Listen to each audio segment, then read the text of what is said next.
I'm Dr. Dan, and we're talking about the brain. And I decided to split this into a couple different videos because I want to keep it very simple and very short so that you take something valuable away from this, things that you can use right away.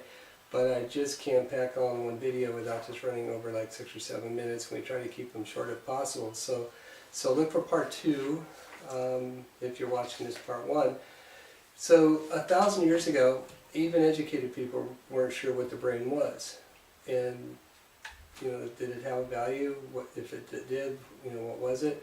But now, of course, we understand a tremendous amount, and we also know that that your brain, is synchronizing and coordinating many body functions, and of course makes you uniquely human. So what can we do to keep your brain healthy for as long as we possibly can? Because I'm sure you all have loved ones who have deteriorated way too rapidly, and it's a pretty sad thing. And what we tend to do is laugh at ourselves when we see our brains going like that. But it's not funny, of course. And I want you to take this seriously and actually take steps to slow that degeneration down, if at all possible. Now, sometimes just genetic issues, and it's not going to happen. But probably 99% of the time, people can take steps that will make a real difference.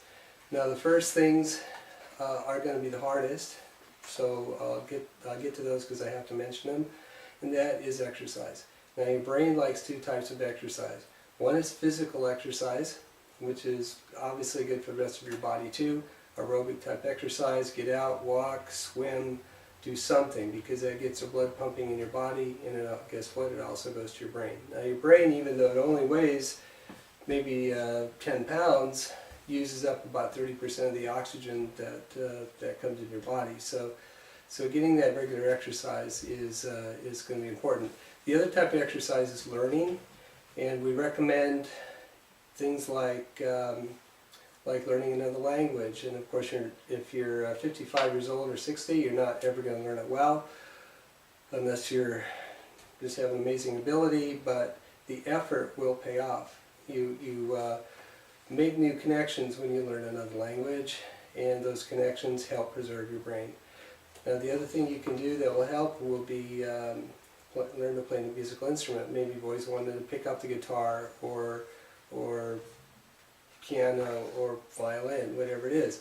All those are beneficial. If you want to pick one just for your brain, though, pick the harp, because you need both hands to do the harp, and you need both feet going, and of course it's up against your body, so you're feeling the vibration. So it's the harp is, if you're choosing an instrument for that reason, choose the harp. Now, one thing it's also interesting is that if you talk to people who study the human race over time, you find that about 10,000 years ago or so, the human brain actually started to shrink.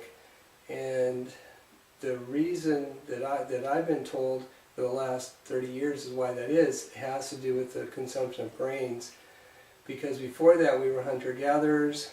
Now we're into grains as the primary, maybe 50% of our calories for most European, American type cultures, and that grain actually has a detrimental effect to the brain. Now, it's a nice cheap source of steady supply of calories, which is good, of course, but not if it's going to do that to your brain. There's a reason. It's because these grains stimulate your body's production of antibodies, and these antibodies are of the autoimmune variety, and they tend to attack things like your pancreas, your thyroid, but they also attack your brain.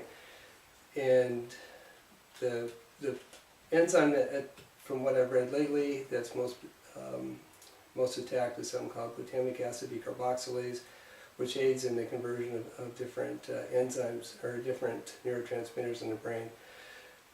So anyway, if you're having any kind of brain issues, one thing I would certainly look at would be your grain intake, and we can do some basic testing for gluten to find out if that's your issue. Okay, this will conclude part 1, and we'll jump into part 2 here in just a moment.